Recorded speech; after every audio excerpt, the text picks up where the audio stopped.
Madam Chairs, you have quorum. Good afternoon, everyone. Welcome. With the quorum present, the Maricopa Regional Continuum of Care Board meeting is now called to order. Please turn on your microphone when speaking and mute when not speaking. The MAG public comment process allows members of the public to comment on items on today's agenda or on items that fall under the COC's jurisdiction. If you would like to comment at today's meeting, please fill out a white request to speak card by the door and give it to MAG staff. If you parked in the garage, parking validators are available by the door. If you purchased a transit ticket to come to the meeting, please see staff for a ticket. And hearing assisted devices are available from MAG staff. Kelly, will you please call roll call? Certainly. Thank you, Madam Chair or Madam Co-Chair. Tish Brown Gambino. Kim Birch. Jessica Cruz. Here. Thank you. Liz DaCosta. Lisa Glow. Chris Hallett. Here, City of Peoria. Thank you. Michael Hughes. Here, and you lead. Thank you. Jessica Raymond. TJ Reed. Here. Thank you. Charles Sullivan. Here with ABC Housing. Thank you. Sienna Valdez. Cricket Weatherington. Here, AHI, and TJ's with Maricopa County. Thank you. Danielle Wright. Co-Chair Rachel Milne. Here, City of Phoenix. Thank you. And Co-Chair Vicki Phillips. Here, Community Bridges. Thank you. Madam Co-Chairs, you do have quorum. Thank you, Kelly.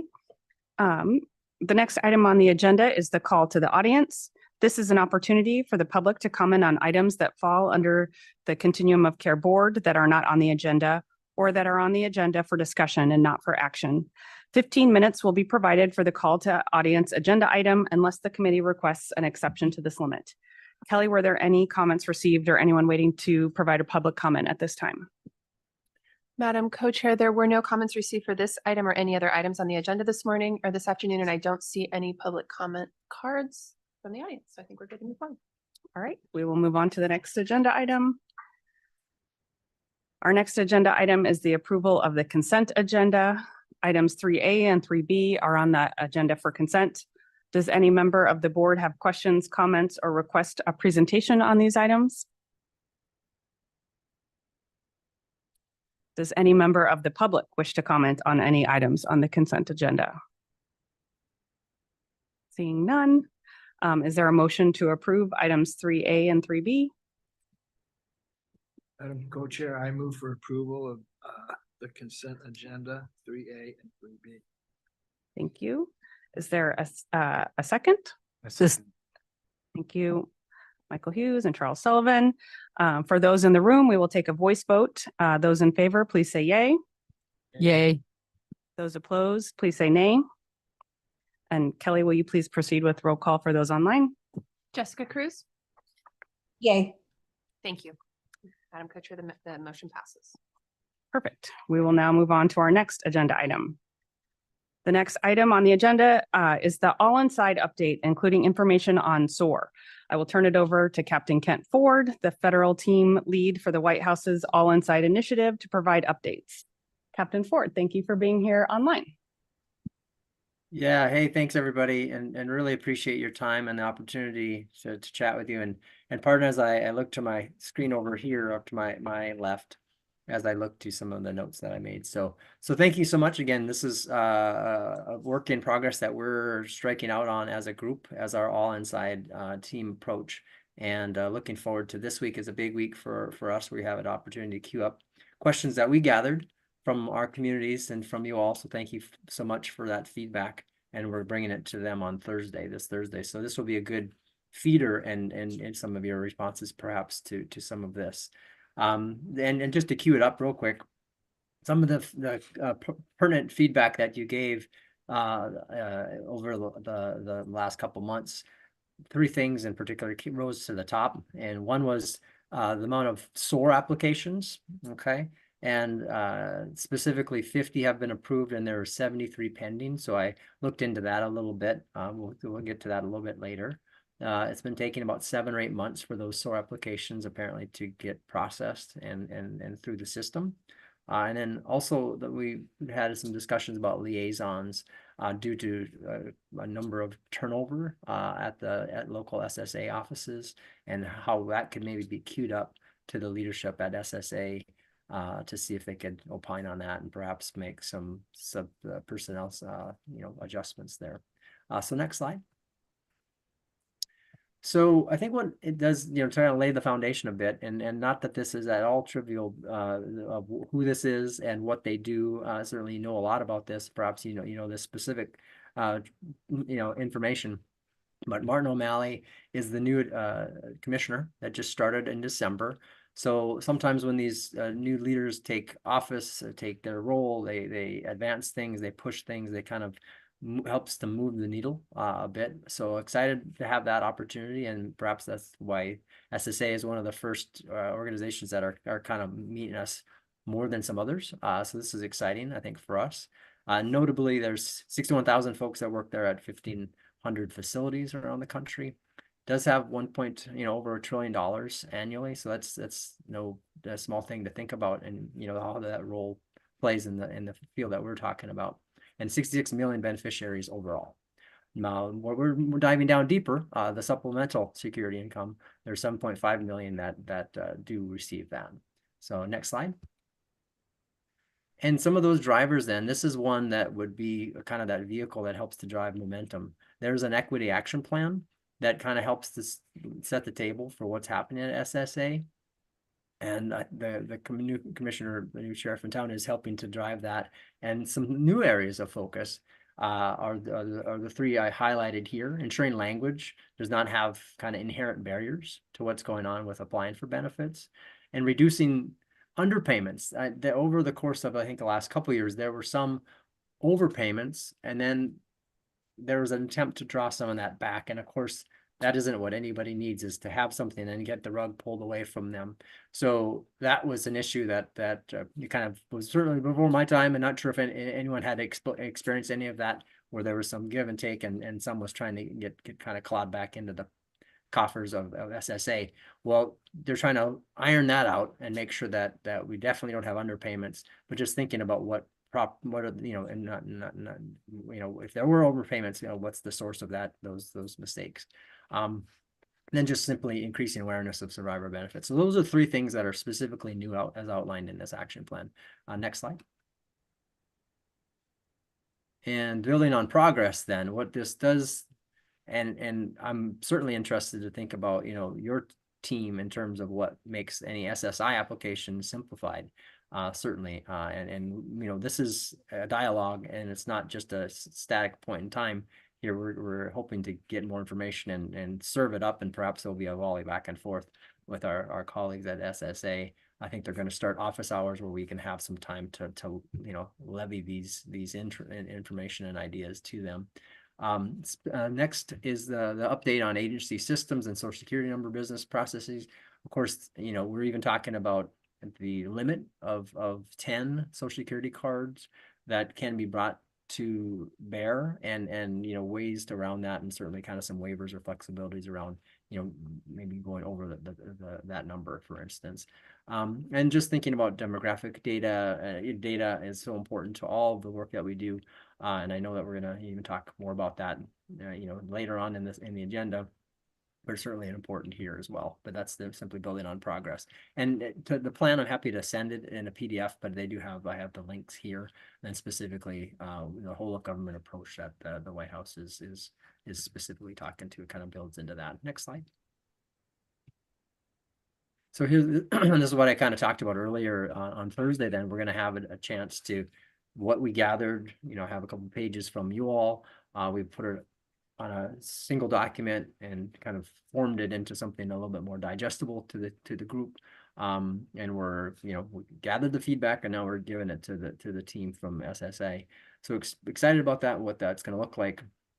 Some of the specifically things I'm going to go over to my notes more here. Chicago helped to lead the way, because if people don't know that part of the federal team lead of what our role is to go off of an MOU signed off by leadership in the local community. So there were 6 things specific to you all that I'm working on. Social Security wasn't specifically in there. You could kind of read maybe through the lines that it could be helpful, certainly for some of the 6 goals, but it wasn't on the docket as a main goal. Now in Chicago, that kind of was more specific. It was accessing benefits very directly as one of their goals. So this is something they've kind of worked a little bit more on specifically. So they have to queue some of this up. Interestingly enough, they have a number of SSA offices, and they all have homelessness liaisons. So, you know, we're going to kind of see where we can take that and run with it a bit more. But that was a difference between some of the other localities. Other things specifically, I think that's important for you all to understand and realize that the local Arizona points of contact, including the technical assistance folks from the SOAR offices, they just mentioned that there's an Arizona Disability Determination Services office, a DDS office, that recently has come to the SOAR team, and they've partnered to kind of cut down the time it's taken to have the DDS folks do their adjudication about how that determination is made and streamline processes. So I put that in the system and trying to get that. Maybe the SSA offices can kind of also mirror what happened at this office, in particular, the Arizona Disability Determination Services, and when they've kind of streamlined some of the processes. So that's an example that we gave them specifically. That seemed to be a good work in progress that we could perhaps have for some of our SOAR assistant claims. Another specific thing that we got feedback from our SOAR team from Arizona is that this online application tracker that's available for anybody SOAR trained for the SSI, SSDI support can put their information in, and that can help just know where it's at in the system.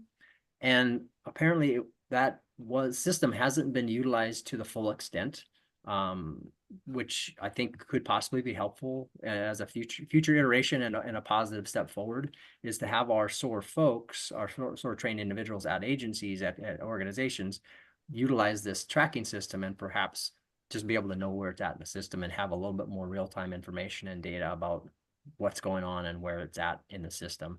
So actually on March 5th, there's a training that the bigger SOAR group, that's SAMHSA, it is a SAMHSA, where I come from, my agency, it's a SAMHSA supported technical assistance, but on March 5th, there's a training, I think from 2 to 3 Eastern time. So something to think about, and certainly I think it's going to be in the newsletter coming out soon that I've been able to add a couple things in there.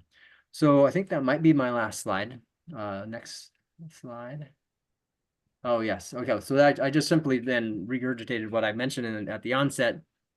These are important things. I've got it on my, docket of like, what are we going to talk about? Certainly, how can we cut down these times? Can we think about homeless liaisons? And here are the apps, here, no kidding, here are the data coming from, I know HSC has changed names to Keys of Change and CBI. What then can we do to get more things passed through so that we get more positive results on the other end, not having it take so long? Because I think historically it's been faster than 7-8 months for sure in current terms of what's on that SOAR website. It's more like 3 to 4 months typically, as I understand it and read it. I'll kind of stop there. I think that's been probably enough time. Certainly I'll want to open it up. I think next slide. And here's our field offices in terms of what that technical assistance team gave me. I'm not sure if this matches up what you have, but here you go in terms of what, as of May 22 of the most recent that they had. And I've been in contact with some of these folks and certainly want to build that relationship up. So, whether you have this information or not, here you go. They seem gracious. They did honestly mention that they want more people too. I think everybody has needs, and they expressed that they could use more support themselves. And I know there's been an issue with some of the comments came back that said, in fact, there's a fair amount of turnover, or sometimes it's just lost in the shuffle in terms of what gets onto their plate, and it doesn't always get prioritized. So that said, just here you go. This is the information, and they definitely want to get more people themselves and have more support for what we're all here to try to do. And with that, I'll get it to the next slide, which is the last slide of questions. And here's my contact information. So happy to take questions, and if you have any other ideas I could queue up other than what we gathered from before to give to the powers that be at SSA on Thursday. Thank you for the time, and looking forward to future comments and anything you might have for me today. Thank you, Kent. Are there any comments from the board or any questions for Kent? Go ahead. Hi, Kent. This is Tish from Key Campus. Hey, I'm just Tish. wondering, how often do the SOAR representatives get together from the SSA office, the Phoenix office, with all the leads and the specialists in the region? Is there some sort of community collaborative? You know, I think that's a great point. From my understanding and from what I've gathered, there's no kind of nexus of where they come together to try to work out detail. I think that's a wonderful idea also. And Amy, actually, you know, your lead mentioned that perhaps there could be a mobile unit that comes to the Keys campus from time to time, or even set up shop as a mobile, you know, locale, because of simply the throughput that you all would, you know, get that point of service right there. So that I put that on the list that I've submitted. So we're going to see if that kind of has some room to grow. But I think I love your idea about, you know, having that power of convening and getting together to work through things and have it set up as a, you know, something on a routine basis where they can come together. Because I think that's another part of the feedback is that if you're in one location, and perhaps, you know, goes by the person and you're sometimes dealing with 2 or 3 different sites, even that is a little bit more disparate and kind of confusing in terms of you're one organization, but you've got 3 people from 3 different offices.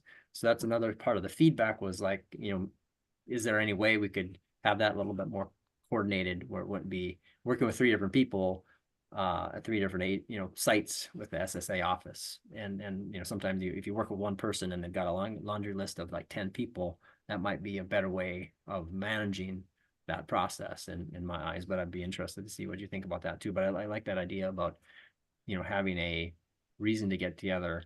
And perhaps there's other similar ways they could get together on other topical, you know, issues. But certainly one with a SOAR process could be a way forward. Writing a note here on that one. We'd be willing to offer space to that and Okay. possibly host the first regional meeting. And we can talk more offline if you'd like. Great. Oh, that's wonderful. Thank you. Any other questions or comments for Kent? With that, thank you so much, Kent, for the presentation today. And just a note for the minutes that we had 3 additional board members join us. Tish with Keys to Change, Lisa with CAS, and Liz with Access. Thank you all for being here. And now moving on to item number 5 on the agenda, Cleo Warner, Human Services Planner with MAG, will share the latest HMIS dashboard that explores the inflow, active, and outflow within our homeless services system. Welcome, Cleo. Thank you, everyone. Let me share my screen.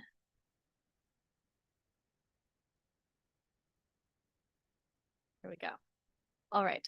So we have the last quarter of 2023, our trends report here. We'll talk through some changes that you'll see that are pretty consistent with the changes that you saw previously with the system flow dashboard. That is pretty much mirrored here in our quarterly trends report. So we have this sort of important note here marking that policy change, reminding you all we moved from a 30 to 90 day outreach activity policy, and that does affect what our data is showing in our system. So, wow, that's a huge, scary, giant jump we have there. But again, it was expected. It is a more accurate reflection of who is actually in our system. And we hope that we've called that out in all of these public facing documents so that historically we can refer back to that and remember why this jump happened. And we've got this link that would bring you right to a document on our website that would further explain that jump.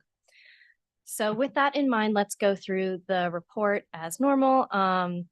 We've got our actively homeless households here up top like usual. We see that jump and then a pretty significant leveling out, which is sort of the theme for a lot of this quarter's report. We've got 11,626 homeless clients in total, and that's falling under almost 9,000 households. So pretty significant jump from before. But we see that leveling out happening in the past few months. Then our new to system numbers, we have basically a slight decrease here that we see through the quarter. And in positive exits, I guess what's interesting here is we had a pretty significant drop in positive exits, as well as housing placements. And this sort of is making that jump in the active homeless numbers that much more pronounced, because it just sort of happened to coincide with the activity policy change. So that drop is definitely something to note. As you could see, the positive housing placements went from 224 in October to 69 in November, and then up to 99 in December. So some changes there.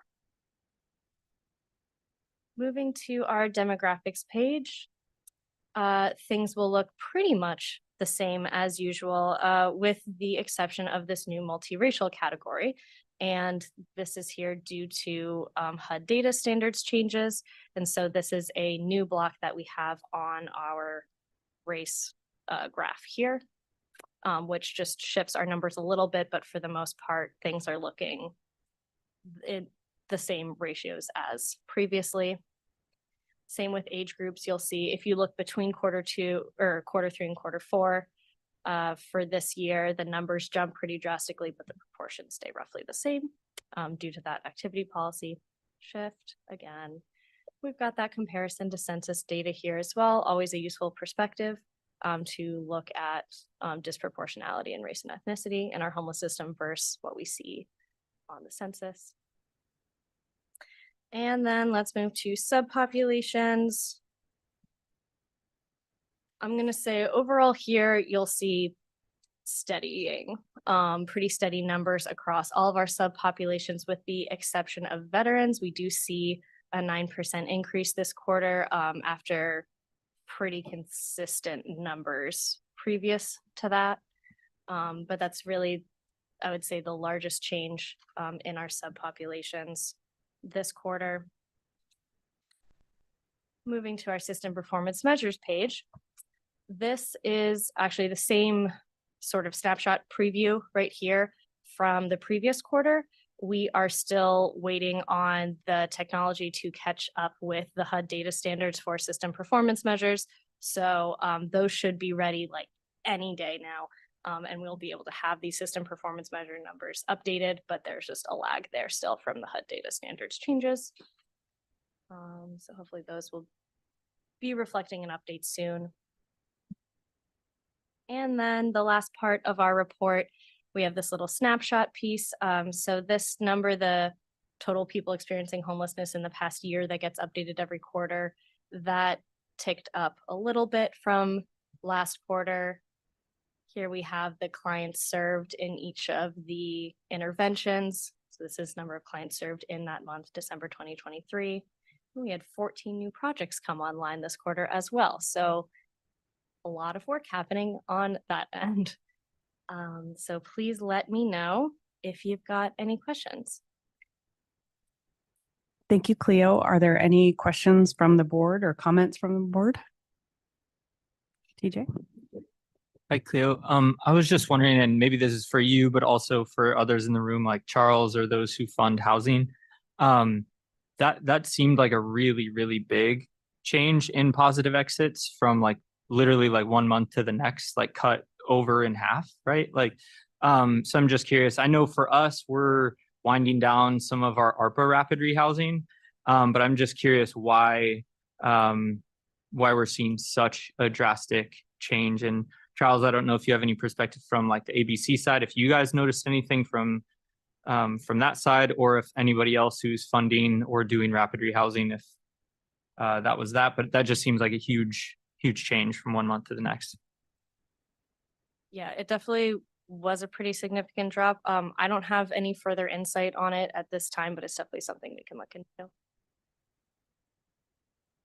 Yeah. I have to look into our data. Are you talking about the exits from permanent to other positive exits? I think it includes placements, right, Cleo? Like this one includes both, or it's just placements.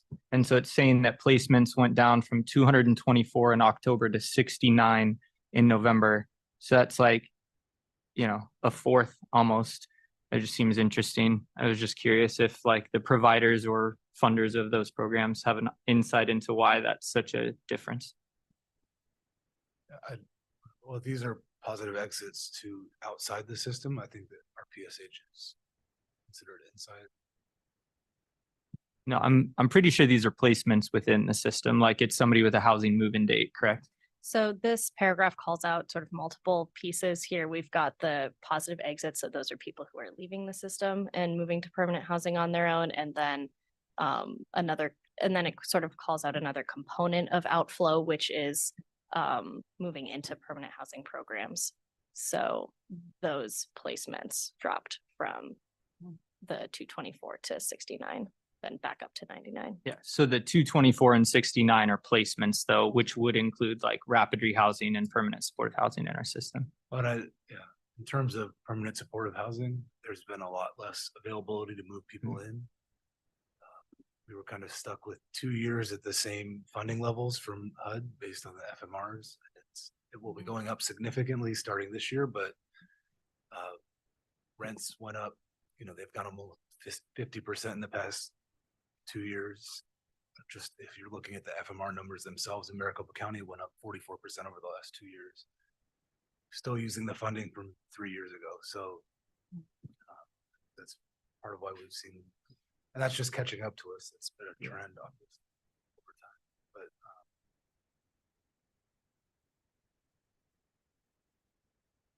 Looks like we have a comment from the audience as well. Come on up, Katie.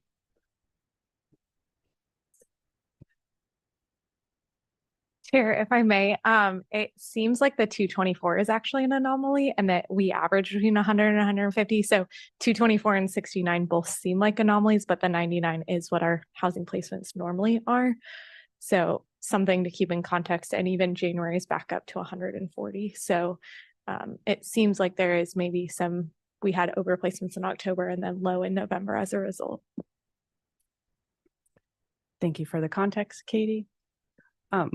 One question I had, Cleo, too, kind of related, was we show that we had 8 new housing projects, 4 rapid and 4 transitional, but do we also track the projects that are going offline? As TJ mentioned, like there might be these ARPA projects that are coming offline. Is that on the report somewhere?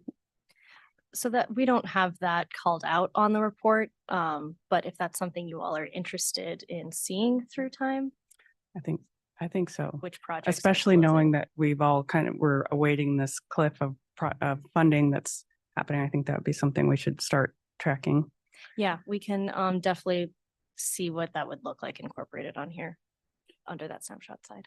And can you also add the units that we're losing with those projects leaving the system? Probably. There is a limit to how much we can put on here that makes it still readable and it is truly a snapshot. But it's something, yeah, we could look into and see how that works. Thank you. Lisa. Yeah, I echo that. It would be really helpful because there are a lot of temporary housing, hotel programs closing. And so it's powerful to have that information. The other question I had is, can we track like flexible financial assistance? I'm not sure if that is something that MAG can track, but there's a lot in addition to rapid rehousing that's being done. I am not sure our abilities in order to track flexible funding in that way. It likely wouldn't be something that would show up on this quarterly trends report, but information that we could present on. It might be more the diversion, and then there's some different permeations of that, but I think it's just really important funding right now, and that also is going to kind of be dropping off. If I may, hi, Brian at MAG. So this is definitely something we have an eye on because obviously that funding is super critical. I'm not exactly sure where we would fit that in, and I don't think it's quite as linear as units that come and go and sunset. Obviously, as the money spends down, it's no longer available. So it's a lot trickier to track that all in real time, I think, but we can certainly look into it. Thank you. Any other questions, Tish? Just a comment. I know that we've discussed before, when this dashboard comes out, having some type of trend explanation. Have you all thought of sending this out to providers to get feedback on trends that may be questionable or worrisome? So we definitely do work when there is like an alarming trend or some strange spike happening to sort of dig into the backend data with the HMIS team to see what's going on. And oftentimes that does include reaching out to individual providers where maybe that data is coming from. However, we definitely rely on input from the board and the other collaboratives on documents like this to say, hey, this is something we're interested in. Are you able to find out more in that? Yeah. Any other questions or comments? If not, we will move on to item 6, which is also Cleo Warner, providing us the latest dashboard to better match our community standards. Provider level housing and shelter program data are matched to current program performance measures. Thank you. I'm back. Okay, so switching gears a little bit, let's talk about a old tool that we're hoping to revise to make it more useful to the community. So I'm going to share my screen again and just have you up on this information page for a second. Okay, so a little history here. There was an existing approved dashboard that had a lot of the same information that is on this dashboard, but it had kind of fallen out of use a bit because of the metrics that it was based on, as well as the measurements that were happening in it. We weren't getting a lot of visits to that dashboard.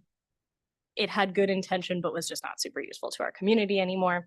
So this new one is sort of like the revamped version of that existing approved dashboard. It better matches our program performance measures as they currently stand, all that work Dylan has done on those with the community and with you all.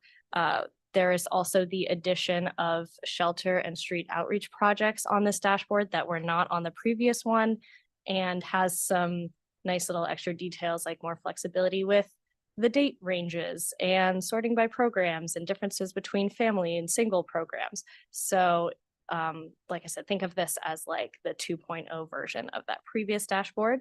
The goal of it is to make it easier for agencies to identify program performance measures that are either slipping behind what our community set goals are, or that are really doing well in them and excelling in those metrics.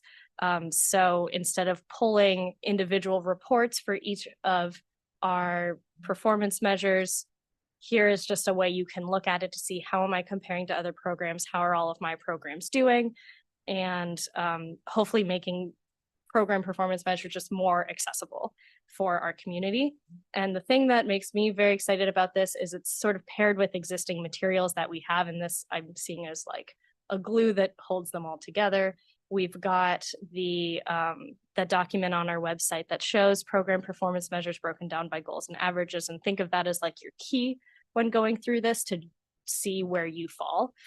And then there is this incredible training on the LMS that shows you how to pull individual reports from HMIS data to look at each metric individually to really investigate what that data looks like program to program or project to project for you. So I will just quickly give you like a little preview of what it looks like now, keeping in mind that we are still working on some design aspects of this. The exact language in the information page is still under development as well, and making sure that all the backend data is still working as expected. So for example, this is all of the PSH data, and you can see it sorted by families or singles. And then sort of same for if you had rapid programs to look at. Eventually, it's usually a little quicker. The green right now is showing when a program is above the set goals that we have. The gray right now is just sort of designating like different sections of metrics that we're looking at. Like I said, the design is going to be a little bit different once we get it all said and done, but this sort of gives you an idea of what things are looking like. And so I'll just toggle back to the information page here. Basically, the next steps for this are a user testing phase. This has gone through the data collaborative and they're psyched about this, think it's really useful, and have approved it to move forward. And that was sort of with the caveat of this, like we need to be more intentional about how we are distributing this to the community, making sure it is a useful tool and it has the information we need on it. So the Solari team has been working on a user testing piece of this process, and we've worked with them to identify certain agencies and people that this is going to go to for a user testing phase, and it's a hidden link currently that is just released to those people to do this user testing. That feedback is going to come back, and we'll make the changes accordingly. So we are asking today if we are good to send out that link and continue this process of making this dashboard available. And just a clarification, this was for information only, correct? Or we're not voting on this item? I believe we are. It's got to be voted on to move forward to this next phase. Can you just confirm, Kelly, that this was on the agenda for? Okay, perfect. Thank you. Any other comments from the board or questions before we move to a vote? Yeah, good. All right, so we're going to do a voice vote for everyone in the room.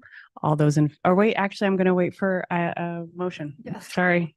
When I go off script, I really go off script. Do we have a motion to approve to move this process along per COC staff's request? This is Vicky. I'll motion to approve the movement on the provider performance measure dashboard. This is Cricket, I said. Thank you, Vicky and Cricket. Is there a discussion of the motion from the board or comments from the public?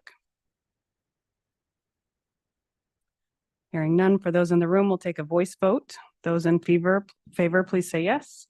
Yes. Yes. Those opposed, please say nay. And Kelly, will you take a voice vote of those joining online? Yes, Madam Chair. Jessica Cruz. Yay. Thank you. Elizabeth DaCosta. Yay. Thank you. Madam Chair, it passes. Thank you. All right, moving on to item 7, which is just for information and discussion, but it's a good discussion. Brian Gruters, MAG Regional Homelessness Program Manager, will discuss good news regarding the recent HUD announcement of our COC Competition Award recipients for fiscal year 2023. Maricopa Regional COC is slated to receive approximately $10 million in additional funding this year. Brian? Thank you. Ty, you mind if I share?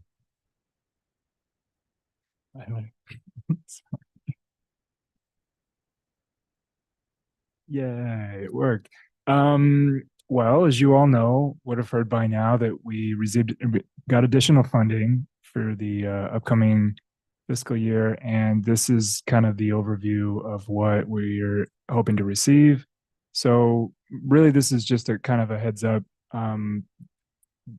Folks are going to be getting some additional funds. It's interesting timing. We'll be meeting with HUD in 2 days to talk about their debrief.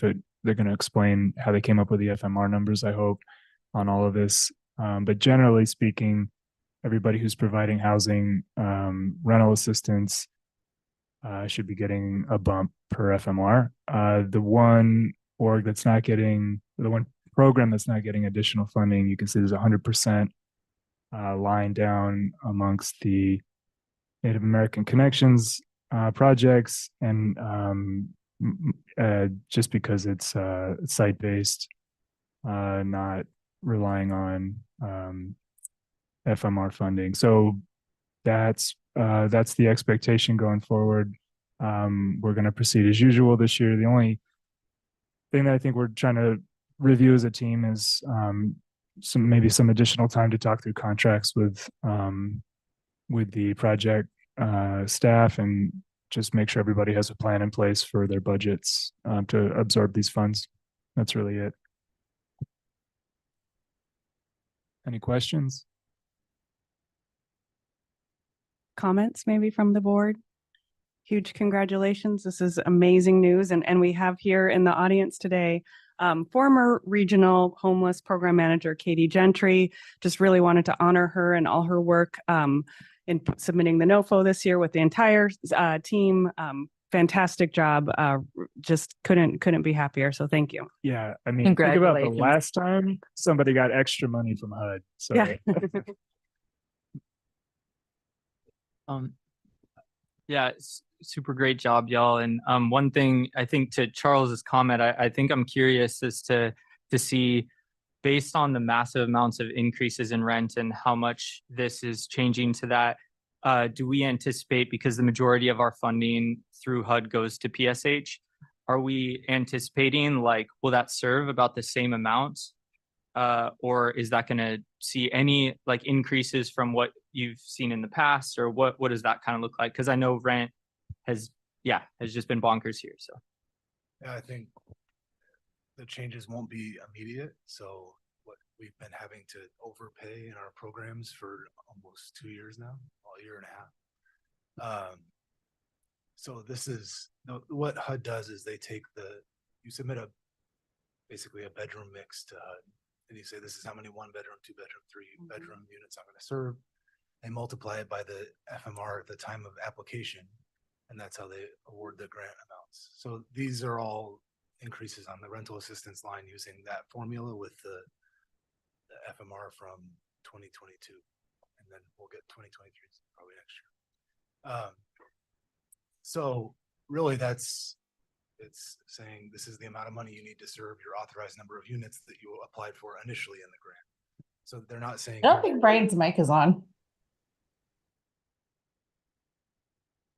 well, thanks for noticing, but fortunately, I'm not talking. Charles is. Okay. Oh, sorry, Charles. Go for I it. didn't hear, I could barely hear you, Charles. Maybe it's just because we both talk like we're underwater. So this is basically HUD coming back and saying, we think you need this amount of money to serve the people that you were already serving.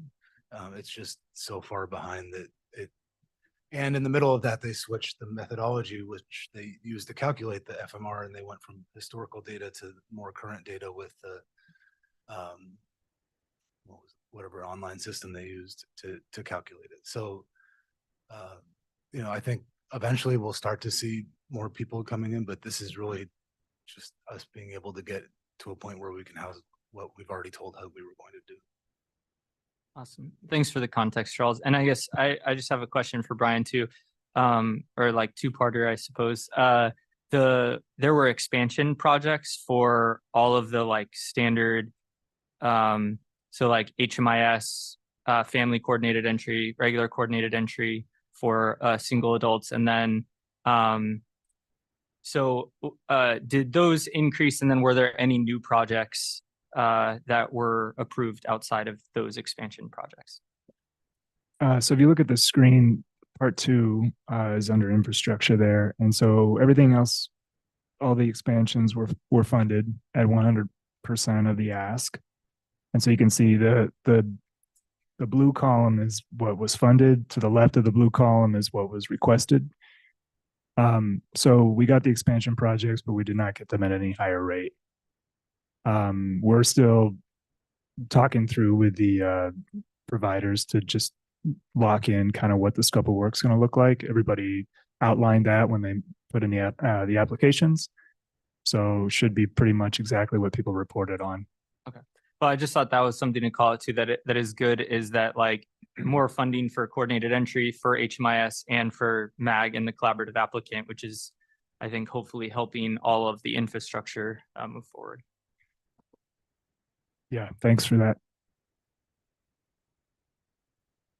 Great. Thank you. Any other comments on item 7?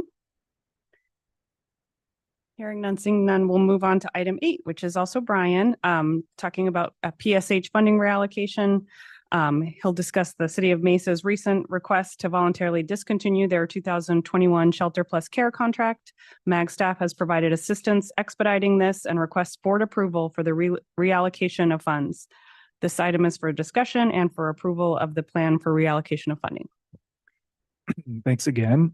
We do not have a plan as yet. We thought we would, and so we put it on the agenda here. What I will say though is that we're developing a plan. So Mesa let us know several months ago that they were considering and would like support in discontinuing this grant. They haven't been able to fully utilize it in several years, largely because of the population that they're serving and some of the eligibility criteria.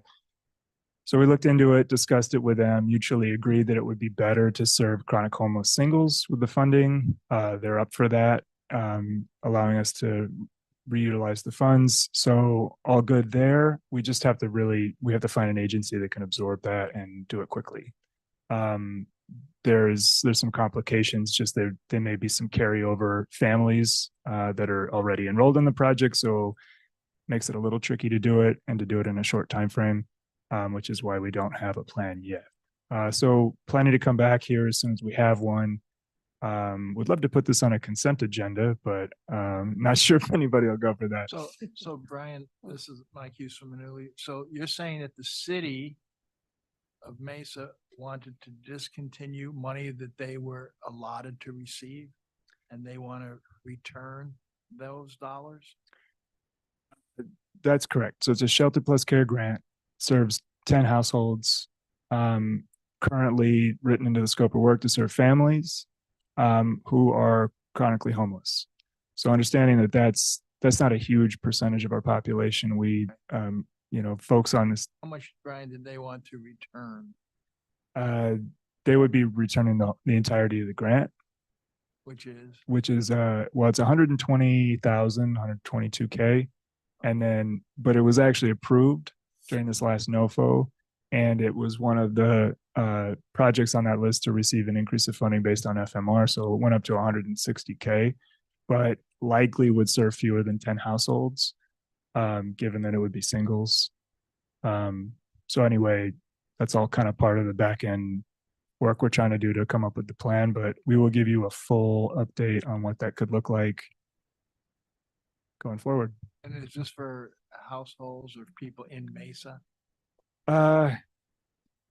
So I don't think so. Had a short conversation with them today. I mean, as always, they try to give preference for folks who are living or working in Mesa, but I don't believe that is hard and fast. Thank you. This program took people through coordinated entry. So it just fell under City of Mesa and also worked with Save the Family as well on this project. And the funds are not being returned to HUD. We're trying to figure out where in the community they can sit for PSH. And just to clarify, that what you need from us is not necessarily guidance on what to do with that. It will just be an approval of what y'all recommend in the next meeting. Yeah, and it may not be on the next agenda. I hope that it is, but we have until September to figure out what to do with the funds. We're just, as soon as we got a lockdown. We talked to HUD at length about this, what they need from us to do the transition, and that's going to involve letters. One letter from the board specifically is what we're going to need. So approval with a signed letter. Just a real quick question. Is there an opportunity to reprogram the Shelter Plus Care funds to another housing intervention or no? I mean, I think we're trying to do TBRA.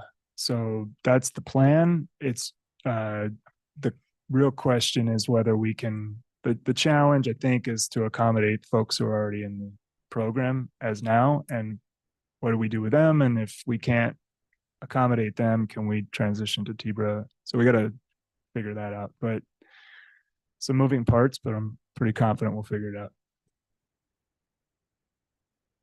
All right. Thank you, Brian. So we will see this item on the agenda at a future meeting. And we will continue with Brian. Item number 9 is the collaborative application evaluation. I believe this item was brought up at a previous meeting to discuss And Brian is going to lead us through that discussion now. Thank you again. So after this, I'll be done, I promise. TJ, you'd brought up kind of the idea of figuring out how to do an evaluation of the collaborative applicant. Looked into that, talked to some of the TA folks that we work with, and also pseudo TA, who is Katie Gentry, and I still have her phone number. Our free TA. She works for beer. So the thing is that it's pretty well outlined in the governance charter. That's what this is right here. And I think the simplest way to do what you asked to do is just to have this board or a subgroup of this board read through the required kind of contractual obligations of the collaborative applicant and evaluate sort of verbally in consensus as a group. Or some variation of that. Could be a scoring tool or whatever. I think probably MAG is not playing a role in that. But that's probably the simplest way to do it. And then was also going to mention other communities that do this. Sometimes they include an MOU. There's, I think, one really clear example of this. The one that the TA kind of pointed us towards was Alameda County in Oakland, where they had like a very strong collaborative applicant, essentially acting as a backbone organization, and wanted to kind of adjust that dynamic over time. So they threw in an MOU with like guidance on how often they were going to do these types of evaluations, and then ultimately use that to make decisions. So I think those are all options. And we could certainly look more into any one of those if you'd like. Thank you, Brian. Any questions or comments? Well, thanks for looking into this, y'all. And just wanted to kind of reiterate the context of that is that three of the main aspects of the COC are HMIS, coordinated entry, and the collaborative applicant. And since we have evaluations for the other two, the question from last meeting was just like, how do we kind of look at all of these things of those core aspects of the COC to see how they're doing? I'd be in favor of supporting any or all of those if we do it similarly to how the others are done, where I believe both the HMIS and coordinated entry evaluations were done by third parties that were contracted, or TA, or a work group, whatever. But I agree that it would just be, I think the board might need some additional support in like doing that or administering that, similar to how the others are done. Yeah, but thank you for sharing, for sure. So we can get together on that and kind of put together a plan, I think, for what it could look like. Great. I'll just throw in there that Kelly Williams with MAG, we do not have dedicated funding at the moment for a third-party consultant to be able to do that evaluation. So we would have to give you some potentials for when that timeline would look like, if that is the option that's selected versus a subgroup of the working committee. Thanks, Kelly. Thank you, Brian. Any other questions or comments? Seeing nobody coming off mute. We will move to item 10 on the agenda, basic income and homelessness. We've dedicated 5 minutes today on the agenda to Michael Sim, who's asked to speak with us. He's the founder and executive director of the Logical Foundation, and he will present on new national data related to basic income and homelessness. Thanks for being here, Michael. Thank you for having me here. My name is Michael Sim. I'm the executive director of the Logical Foundation, which is, as far as I'm aware, the only organization in Arizona dedicated to unleashing the power of unconditional cash transfers and basic income. This is an introduction to the general topic and includes some recent data from the largest experiments that have ever been done on this topic, specifically regarding homelessness. So I'm excited to tell you guys, give you guys all the details, and I'm sure I'm going to be back sometime later this year to talk about the details of our first program that we're going to be launching. So to start off, we need to focus on understand what exactly we're talking about. There's a large concept called universal basic income. It's usually a political policy, but for any of these programs, the funding source is irrelevant. It's all about the nature of the distribution of money. Any nonprofit program is spending money to make impact. And basic income and unconditional basic income, universal basic income, all have some very specific tenets. They have to be unconditional. There can't be any strings attached to people receiving the money, and there also cannot be any conditions attached to keep getting more money in the future, because any program that doesn't do those things, and I'm sure a lot of you are thinking of various welfare programs, create a lot of negative incentives that do a lot of damage to people. They have to be cash transfers, which means people have to be able to cash out and spend physical money in a potentially untrackable way.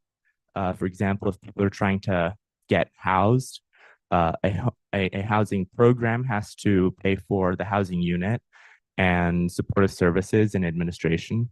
A homeless person who has cash in their hand can find a friend and give them $200 a month to sleep on their couch, or they can do other things that are much more cost efficient, although scrappy. Unconditional cash transfers, usually recurring. Basic income and universal basic income have to be recurring because they are essentially income. And then it's usually a constant amount. Sometimes there's a bulk transfer at the very beginning. But the fundamental difference is universality in universal basic income. Now, for policy making, universality is very important, because if you don't have universality, there is almost always some kind of incentive that you're going to create that causes harm. Now let's continue on and look at some of the data. So unconditional cash transfers outperform conventional programs in a wide range of areas. If you look at health and nutrition programs, and this is more globally, not specifically homelessness, but they will outperform nutrition programs and education programs and work and income programs at those specific metrics.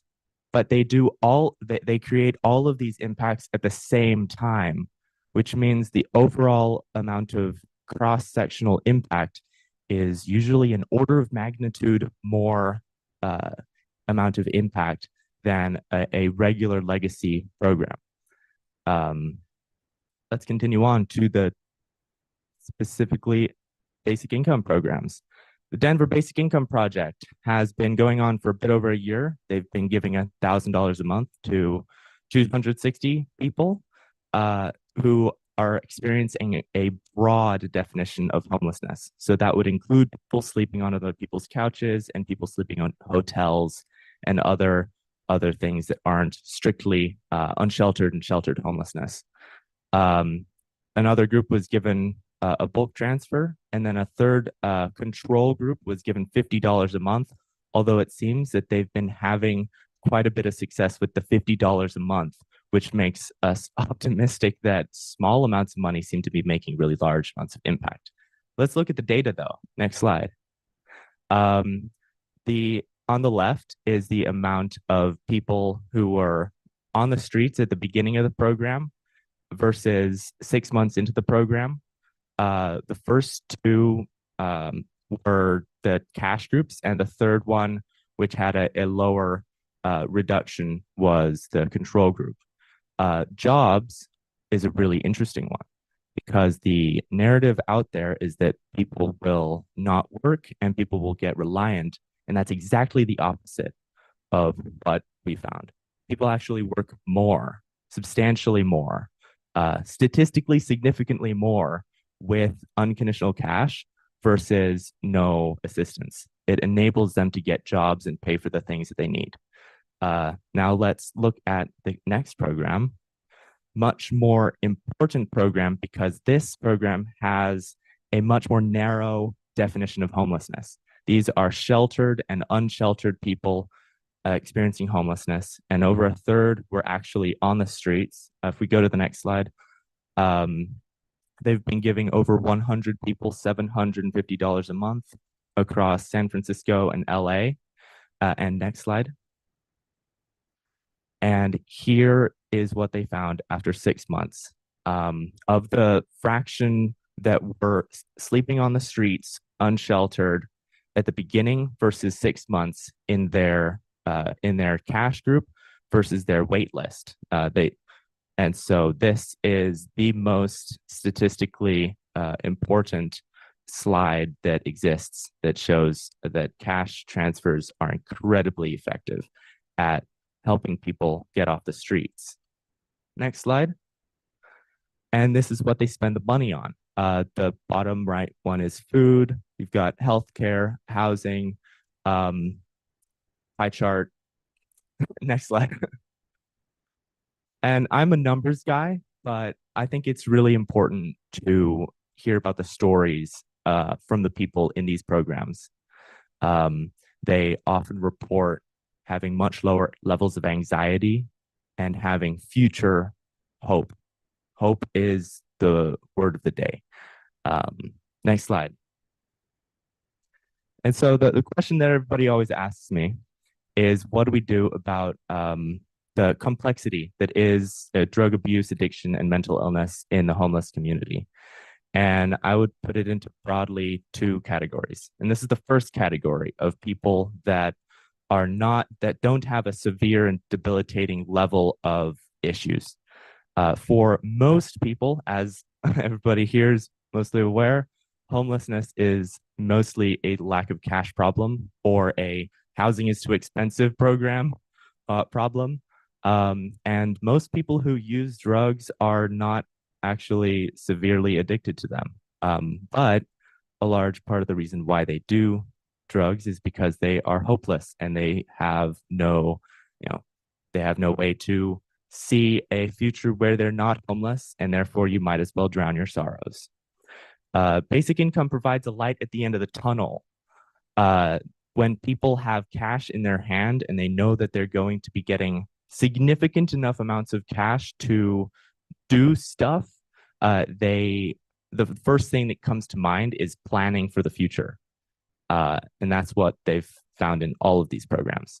On the right is a measure of people's mental well-being, the red section being severe.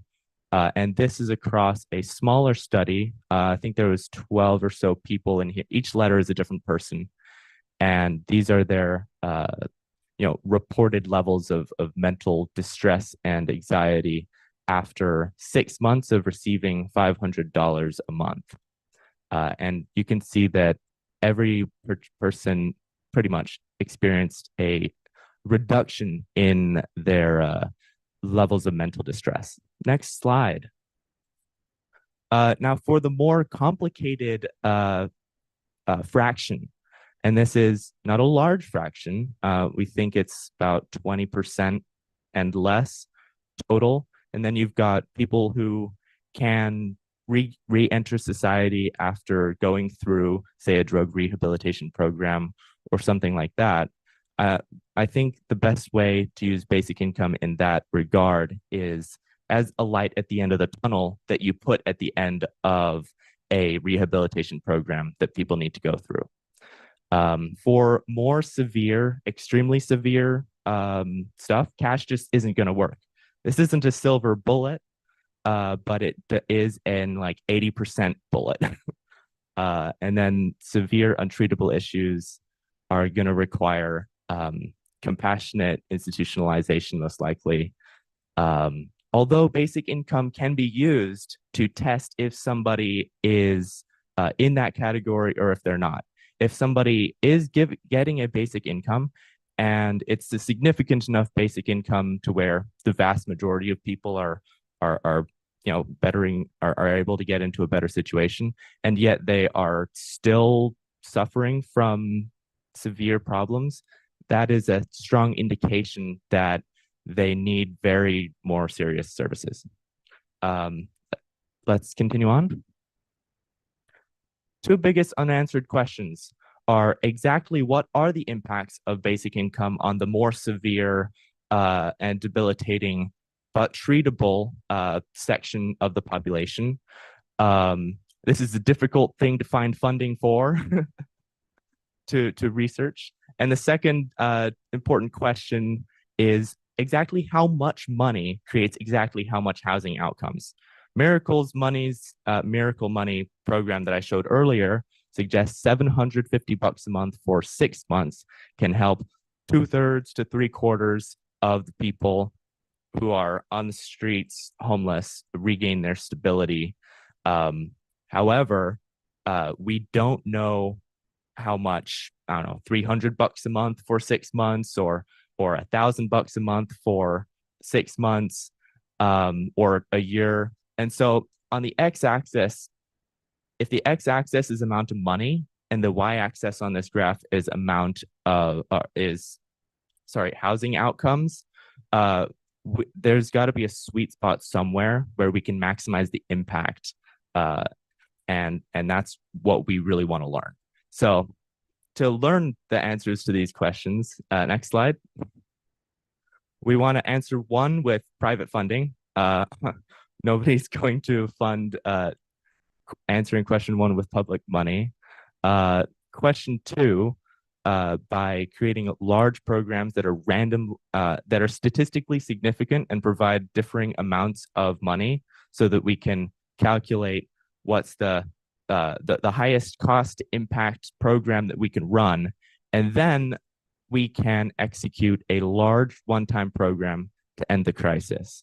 And this would require public money, but I suppose we can talk about that in future times. Thank you all for having me here. I'd like to make a comment on some things that have happened very recently.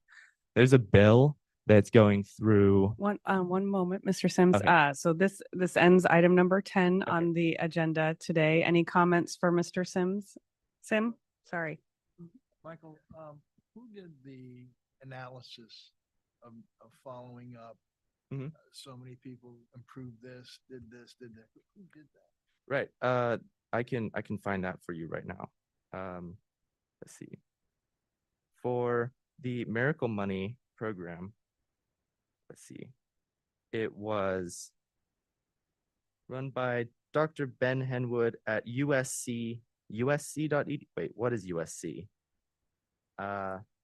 School of Social Work, Center for Housing. I forget. Okay, so it was an independent. It was an independent research organization. Yeah. Thank you. Hey, thanks for the presentation.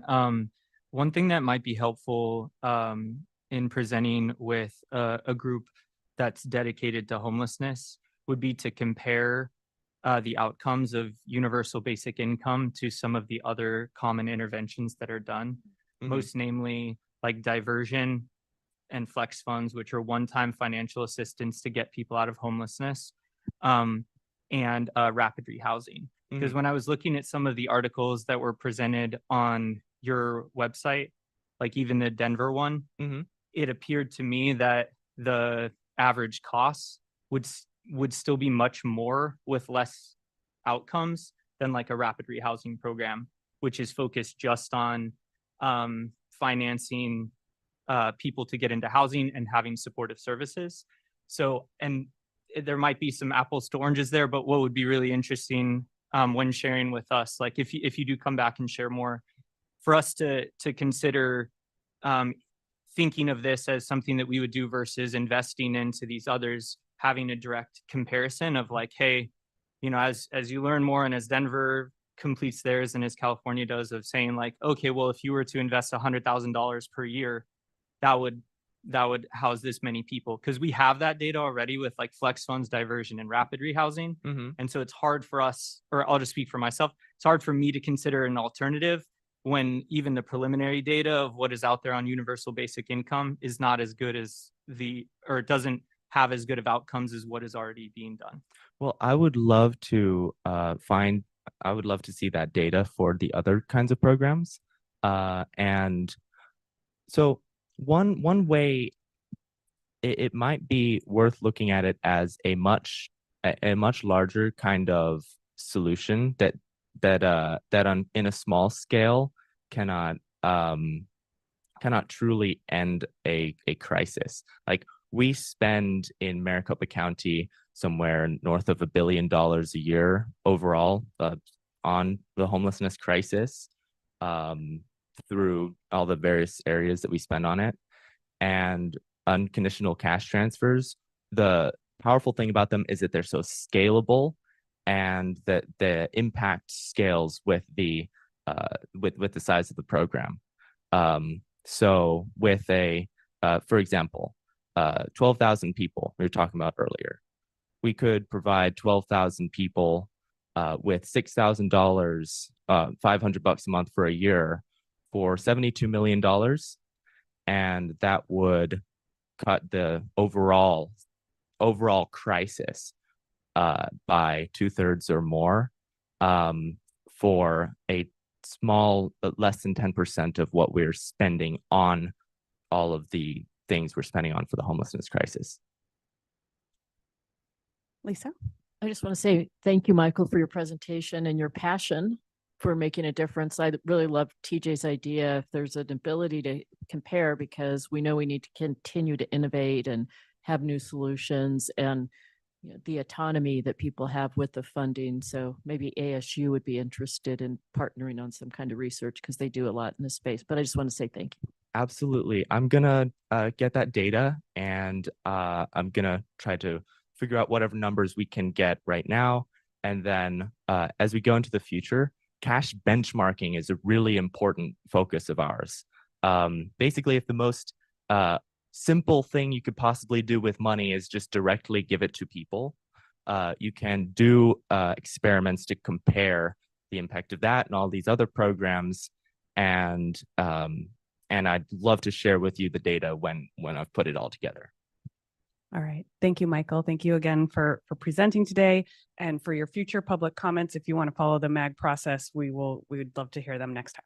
That sounds good. Thank you, guys. I'll be at the Arizona Housing Coalition's conference on tomorrow and Wednesday. And if you'd like to meet with me on a one-on-one and ask more questions, I would be very much happy to do that.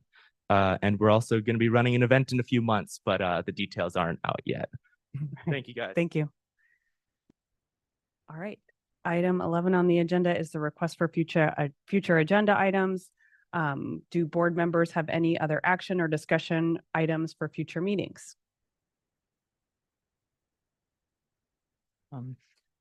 I got one. We just finished completing what was it, 2 meetings ago, I think, the board or the COC strategic planning. And I know there were ones that the board specifically talked about us taking on. I would just ask that maybe next time in the board meeting, we can start to talk about what other actions we need to be taking ongoing to make sure that we're doing what we need to do as a part of the strategic plan. And then secondly, I know one of the parts of the strategic plan is that we're kind of having regular check-ins on just the plan overall and not just our items, by hearing updates from those that are responsible for each of the benchmarks. And I know that Mag, you guys did an awesome job with putting together documents for each of the committees and their responsible sections of the strategic plan. And so I would just ask that one, for next meeting, we can talk about our stuff and if there's actions that we need to be taking or getting on top of. And then 2 would just be, I'm not sure what the appropriate cadence would be, but like when those kind of general updates throughout the year would be regarding the whole plan overall. Madam Chair and members of the committee, we do have those updates scheduled, so we would be more than happy to add the board responsibility conversation to the next meeting and give you a calendar of when those will be scheduled for the next year. Any other board members? I've got one. John Ellinger with the Garcia Family Foundation has been convening groups around prevention work. And I was just wondering if maybe this group might want to hear what he's doing and get an update on his work. I don't know if he's available. I didn't ask him before I put this out there, but maybe I will. Okay. I like that because I think that everybody, the minute they're housed, we're preventing from there. Like if we take that frame, it would be a different way for us to be looking. Great. Tish? I noticed in a newsletter that the Race Equity Collaborative is discussing some updates to their visualization dashboard. And I'm hoping that they'll come in and have a conversation with us about that. Madam Chair and members of the committee, we specifically asked the board chair to come and have a conversation with you on that. She doesn't feel super comfortable doing so. She would prefer to have members of this committee go to their collaborative. So we are working on it. That collaborative is open to anybody who would like to attend, and we'd be more than happy to provide you additional information. We are still working on having representation from that collaborative here to share more information with you. You're welcome. All right, item 12 on the agenda is the board roundtable. I'd like to open the floor to a roundtable of announcements, events, challenges that you might want to address, or opportunities to come together for a new idea. Do any board members have any announcements that they'd like to share?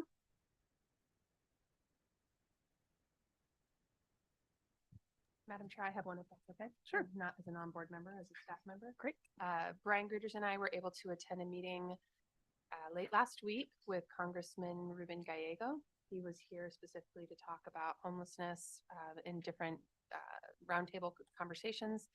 It was a great representation of providers, member agencies, city human services staff, et cetera. Of course, no big solution came out of it, but it was just from my perspective, very refreshing to hear someone at that federal level listen more than talk in that meeting. And he seemed genuinely curious in the issue and where we're seeing successes and where we're not, and how to create red tape, how to cut down red tape in Washington to make this work easier. He was very open to that. So, and I'm not in any way trying to show any politics here, but what I am saying is I think his ears are very open to this conversation right now. So if you have suggestions for ways that your work would be simplified because there's some federal entity or federal paperwork that is giving you the runaround or your staff the runaround, I think he and his staff would be very open to those suggestions, and we'd be more than happy to share the staff contact information. I'm sorry, Rachel, I just want to back up for a moment on some of the agenda items. I know that in the past, Arizona Housing Coalition would give updates, legislative updates. Are they slated to give any updates on some of the proposed items that are before appropriations? I think it would be important for us to all hear about what's going on and what's out there. Thank you, Madam Co-Chair. We do have an ongoing request of the Housing Coalition to come. As you know, tomorrow's the conference. So today was not possible for them to be here, but yes, we will tentatively schedule that for the next meeting. We are continuing to ask. Just one thing kind of on that note, House Bill 2782, which is so problematic that Matt Gress is pulling together some folks. So I know a number of you will be there right before the conference. And I know that Nicole is organizing messaging around that and planning on going, even though she was supposed to be at the conference, because it's really important. And that bill, it has all these mixed components that are problematic and also probably violate the single subject rule. So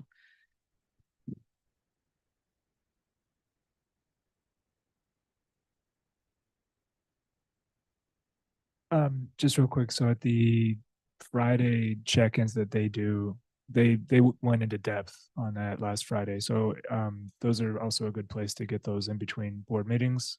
I think they do those bi-weekly, I think. Yeah. She went all over 2782 for sure. Great. Looks like we're going to have a packed agenda at the next meeting. But with no further business, this meeting is now adjourned. Thanks, everyone.